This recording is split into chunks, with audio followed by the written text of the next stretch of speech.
Milers de persones han sortit al carrer a València aquesta tarda en una de les manifestacions més multitudinàries dels últims temps. La protesta contra el tancament del senyal de TV3 al País Valencià ha propiciat a més que Lluís Llach tornés per una vegada a cantar en públic 4 anys després de la seva retirada. En part Marco, València ha estat un èxit de convocatòria per Acció Cultural i les entitats que li han donat suport. Efectivament, un èxit de convocatòria, una manifestació multitudinària per TV3, per la llengua i per la transparència informativa. Una manifestació que obria el compositor Carles Santos i la banda de música de Bellreguard. La convocatòria, la marxa, ha transcorregut amb un caràcter no solament reivindicatiu, sinó també festiu, des de les Torres de Quart fins a les Torres de Serrans.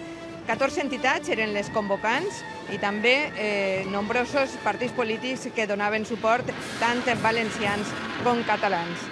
Tothom ha fet pinya al voltant d'Acció Cultural del País Valencià, que a cop de multes està sent ofegada econòmicament pel govern de Francisco Camps. I tot això després d'haver transportat 26 anys el senyal de la televisió catalana a terres valencianes. La manifestació d'avui culmina d'alguna manera les reaccions que hi ha hagut a aquest tancament dels repetidors de TV3 al País Valencià el passat 17 de febrer. Així ho explicava l'editor Eliseu Climent, president d'Acció Cultural del País Valencià, i alguns dels manifestants que anaven en la marxa.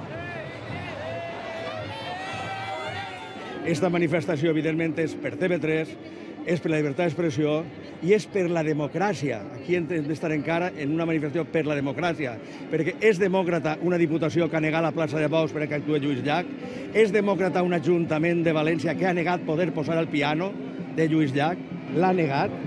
Tenia opinió per tots, però això és una xorrada. Jo no soc ningú per dir-li a un altre el que té que veure i el que no. El que no m'agrada a mi és que m'impiden veure una televisió que jo vull. En el moment en què es priven les llibertats de poder escoltar, poder veure, poder parlar amb una llengua com és la nostra, que és el valencià, poder expressar-se lliurement i a més escoltar algun mitjà que estiga en la nostra llengua, doncs això és el que ens ha fet eixir tots al carrer.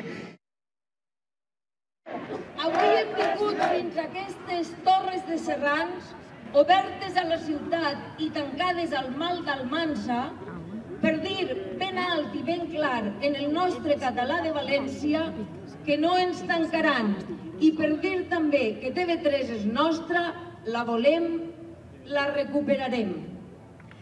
Deixem avui constància de la nostra voluntat de perdurar. Ni les multes desproporcionades injustes, ni la persecució, ni la mania destructiva d'aquells fills d'Almansa no ens faran callar, no ens faran tancar. Fa 4 anys, a Verges, el cantant Lluís Llach va dir a l'inici d'aquest concert de comiat que el País Valencià era el seu país. I avui ho ha demostrat en un petit concert, però d'una gran força simbòlica, ací a les portes de les Torres de Serrans. Ha sigut un concert petit, com deien, però molt important per a la gent que l'escoltava. Ara que us puc dir no